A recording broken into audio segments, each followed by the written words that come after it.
See, look at that. That just cut off,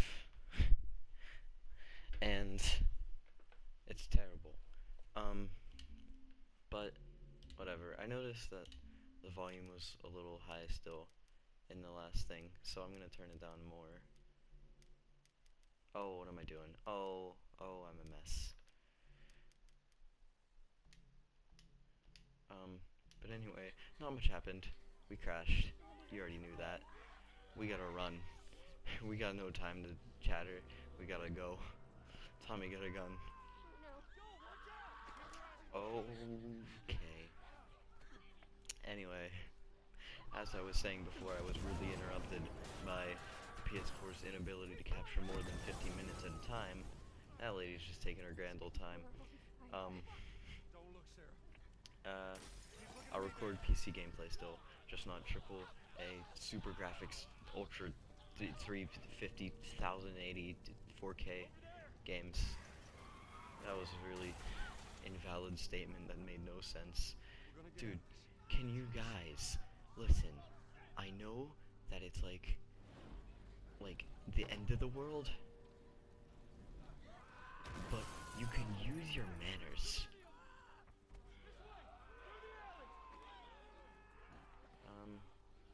So we gotta go through the alley, I guess. Just follow Tommy. Tommy knows best. Tommy is great. Tommy is awesome. Everybody knows that. Oh, hi. Get that guy off of me. You, well, I'd hope so. That garbage can didn't deserve that.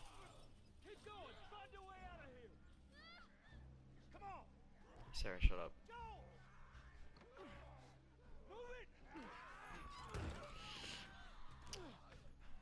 This game is pretty intense.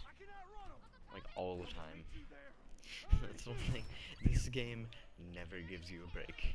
Like there's never a point where you're just like, ah, yes. It's just thing after thing of just action. And if it's not action, it's stealth, and it's intense stealth. It's just always intense. And if it's neither of those things, you're walking through the woods, but you're intensely walking through the woods. It's like you're never just like, ah, what a lovely stroll. Can't I just have a lovely stroll every once in a while in this game? That's some gunshots. See, this is. We're safe. Hey, we need help. Stop! Please. It's my daughter. I think her leg is broken. Stop right there! We're about to get killed by a police officer, and this is still about the most tranquil this game is ever gonna get through this whole playthrough. Daddy, what about Uncle Tom? We need you to safety and go back for him, okay? Sir, there's a little girl.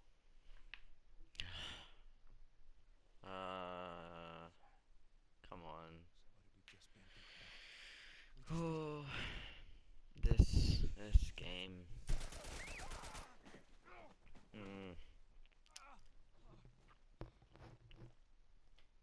This tore me apart the first time I saw it.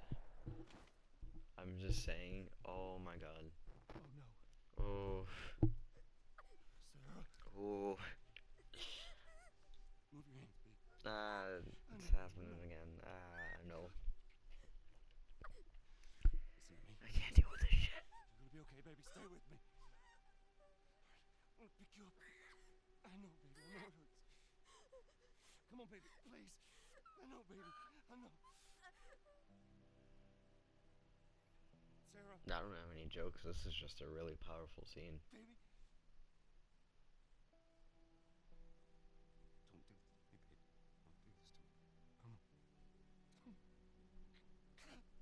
Don't do this to me, baby. Don't do this to me. Come on. Come on. No. No. No. No. No.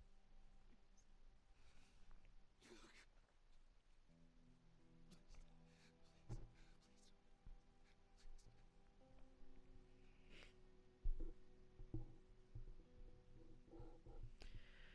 Well, welcome to the joyful world of The Last of Us. Man, that I still almost teared up that time. That's like 100,000. Anyway, English. Hi, I speak it. That's like the 100,000.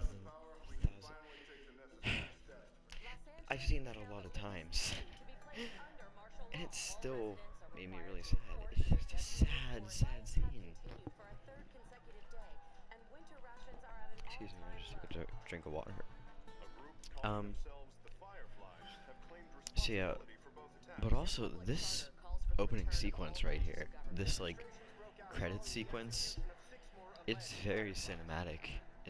It's really effective at starting the game, Remember when you're lost in the darkness? and I really enjoy it. Believe in the fireflies. So yeah, this is almost a continuation of the first episode, just because I was cut short. Because if I didn't have a time limit of 15 minutes, Sony, I would have ended it with, you know, the credit sequence. However, that wasn't possible. I'm coming.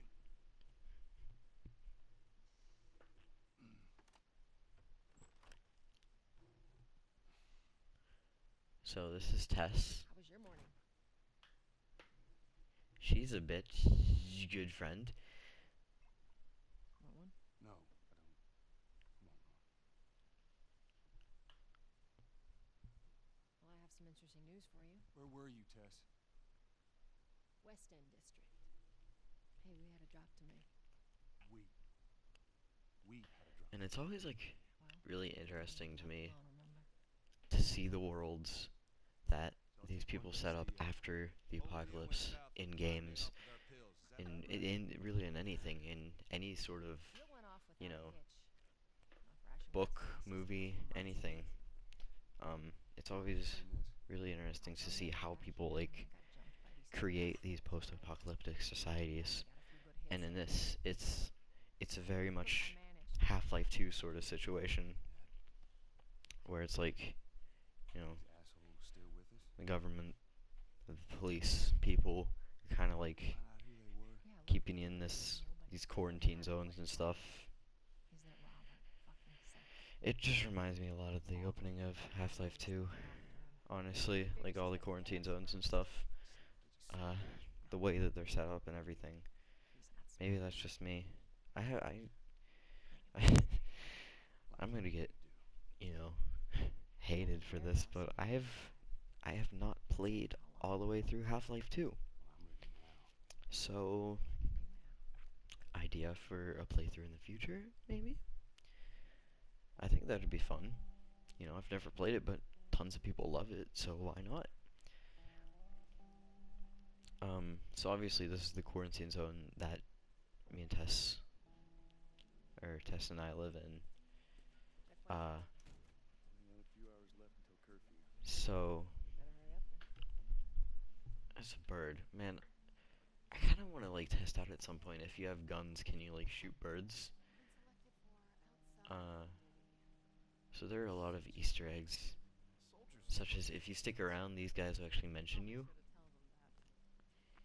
But I'll stick to like kind of like the main game, I guess. I won't stand around over there. I won't stand in one place too long, because that's not interesting to watch. As if I was interesting to watch in the first place. Standing in one place, still waiting for something to happen, won't make it any more interesting. Look at that. Ration line hasn't opened yet. Must be running low again.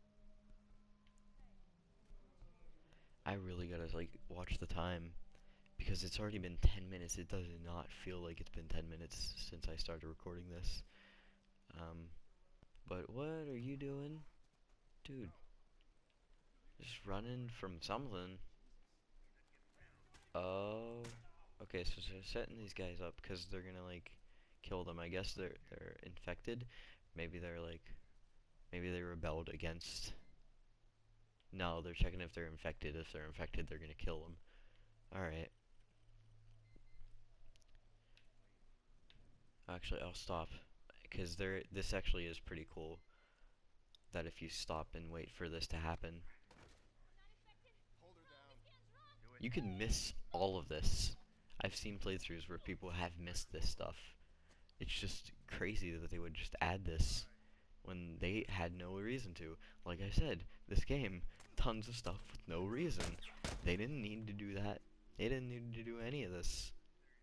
You would have never seen that if you would have just kept going. But they still did it.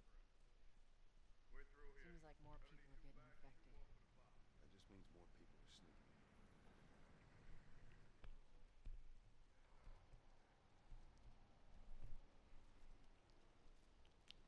So, got all these like military officials and stuff, these quarantine zones set up for people to live in, but obviously they're corrupt and people don't like living in them. And that's where the Fireflies formed. Is they're a militia group against these quarantine zones, against a lot of these things, trying to find a cure. That's what the Fireflies are. They're this militia group that's trying to find a cure to the infection and try to put the world back together. I don't know if that would work in real life or not. Like, if a situation like this happened, would you ever be able to go back to normal? Would you ever be able to, like, look at this. Wreckage everywhere, everything is just in shambles. Would you ever actually be able to go back to the way that society was before?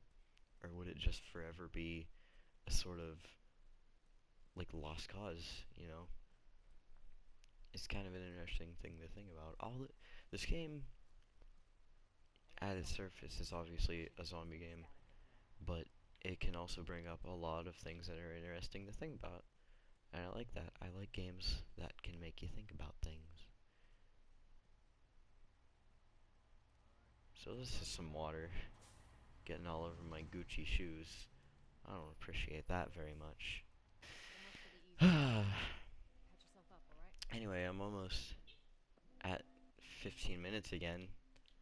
So next time we'll learn how to use exciting health kits. So, yeah. Anyway, I hope you guys are liking this. I am so far, since I do love this game so much. I hope you are though. So, if you are, give it a like. If you're not, I'm sorry. I don't know how to repay you. I kind of wasted your time if you didn't like this. But,